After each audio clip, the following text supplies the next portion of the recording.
hay como unas fuerzas invisibles, ¿no? Que dan forma a nuestra conversación pública. Son las que de alguna manera deciden de qué vamos a hablar en el café o de qué se discute en las cenas familiares.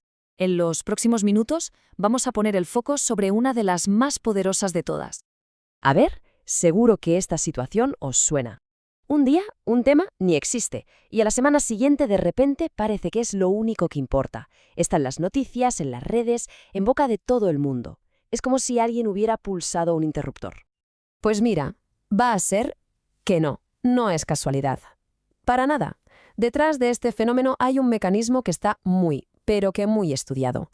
Y hoy vamos a desgranarlo. Vale, vamos al lío. El concepto clave de todo esto es la teoría del establecimiento de la agenda o agenda setting. La idea es súper sencilla, pero a la vez potentísima. Los medios, al elegir qué noticias destacan, básicamente nos están diciendo qué es importante. Ojo, no nos dicen qué opinar, pero sí dirigen nuestra atención hacia unos temas concretos. O sea, en el fondo, de lo que hablamos es de una transferencia de relevancia, así de simple. Lo que los medios ponen arriba en su lista de prioridades, lo que se conoce como la agenda mediática, acaba convirtiéndose, casi por arte de magia, en lo que la sociedad considera prioritario, la agenda pública. Es un traspaso de importancia en toda regla. Y ojo, que esta idea no es algo que se sacó alguien de la manga, ¿eh? Tiene un respaldo científico brutal. Todo empezó en 1968, con el famoso estudio de Chapel Hill. Ahí se vio que los temas que más cubrían los medios eran clavados, los mismos que los votantes decían que eran los más importantes. Pero lo fuerte es que desde entonces, más de 400 estudios en todo el mundo han vuelto a confirmar este efecto. Vamos, que es un pilar de cómo entendemos la comunicación. Vale, pero la pregunta del millón es ¿cómo funciona esto exactamente? ¿Cuál es el viaje que hace un tema desde una sala de redacción hasta que se cuela en todas nuestras conversaciones? El mecanismo es bastante claro, la verdad. Primero, los medios actúan como una especie de portero de discoteca. De todo lo que pasa en el mundo, eligen qué entra y qué se queda fuera. Después, a base de repetirlo, de ponerlo en portada, de abrir el telediario con ello, nos mandan una señal muy clara. Esto es importante. Y al final, nosotros, la audiencia, acabamos interiorizando que efectivamente eso es lo importante. Y aquí viene lo bueno. Resulta que nuestra atención como sociedad es limitadísima. Podemos imaginarnos la agenda pública como un pequeño escenario de teatro.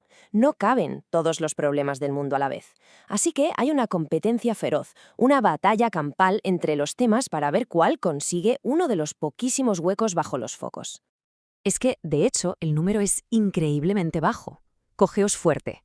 Las investigaciones, como los estudios clásicos del psicólogo George Miller, nos dicen que como sociedad solo podemos prestarle atención de verdad a entre 5 y 7 temas a la vez. No más. Por eso, algunos problemas que parecían importantísimos de repente, ¡puf!, desaparecen. Simplemente ha entrado otro en el escenario y le ha quitado el sitio. Y claro, no todos los medios contagian su agenda a la misma velocidad, ni de lejos. Este gráfico, basado en los datos del estudio, es que lo dice todo. Los telediarios nacionales, por ejemplo, te pueden colocar un tema en la cabeza de todo el mundo en una semana. Es un impacto casi instantáneo. En cambio, los semanarios informativos, con ese ritmo más reflexivo, tardan hasta 8 semanas. Es una pasada ver el poder relativo de cada medio. Llegados a este punto, la pregunta es obvia. ¿Nos afecta esto a todos por igual? Pues va a ser que no. Resulta que hay un factor psicológico que es clave para saber cómo de vulnerables somos a esta influencia. Se llama la necesidad de orientación. A ver, pensemos que es como un instinto básico que tenemos todos. Cuando nos enfrentamos a algo que no conocemos o que nos resulta confuso, sentimos una especie de vacío, una inquietud que nos empuja a buscar información para saber dónde estamos parados, para hacernos un mapa mental. Y claro, ¿dónde vamos a buscar esas pistas? Pues muy a menudo en los medios. Entonces, ¿cuál es el meollo de la cuestión? Esta necesidad de orientación se dispara cuando se juntan dos ingredientes. El primero, la relevancia, o sea, que el tema nos toque de cerca, que nos importe. Y el segundo, la incertidumbre, que no tengamos ni idea sobre el asunto. Cuando tienes la combinación de esto me importa mucho y no entiendo nada, ¡boom!, es ahí cuando más necesitamos que los medios nos orienten. Esta tabla es que lo clava, lo resume a la perfección. Fijaos, si un tema ni nos va ni nos viene y además creemos que lo controlamos, el efecto es mínimo. Pero la combinación explosiva es alta relevancia y alta incertidumbre. Ahí, en esa casilla, es donde el poder de los medios para marcarnos la agenda alcanza su punto máximo. Y esto nos lleva a una diferencia que es fundamental.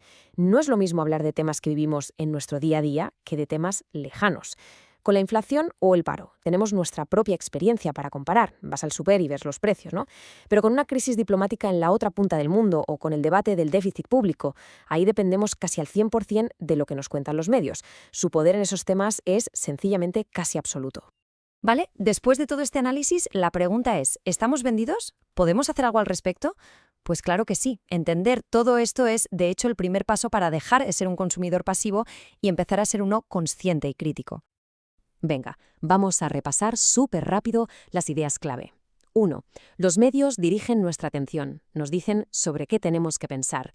2. Nuestra atención colectiva es un bien escasísimo, como el agua en el desierto, solo caben unos pocos temas. 3. Nuestra propia psicología nos hace más o menos vulnerables a esa influencia. Y 4. Cuanto más lejano es un tema, más poder tienen los medios sobre nuestra percepción. Y todo esto, al final, nos deja con una última reflexión. Ser consciente de cómo funciona el cotarro no es para volverse un cínico y no creerse nada, no, es para poder elegir, para poder decidir activamente a qué le prestamos nuestra valiosa atención. Así que la próxima vez que un tema lo inunde todo, la pregunta que quizá deberíamos hacernos es, vale, ¿y por qué este tema? ¿Y por qué justo ahora? Porque entender cómo se construye la agenda pública es el primer paso para poder construir de verdad la muestra.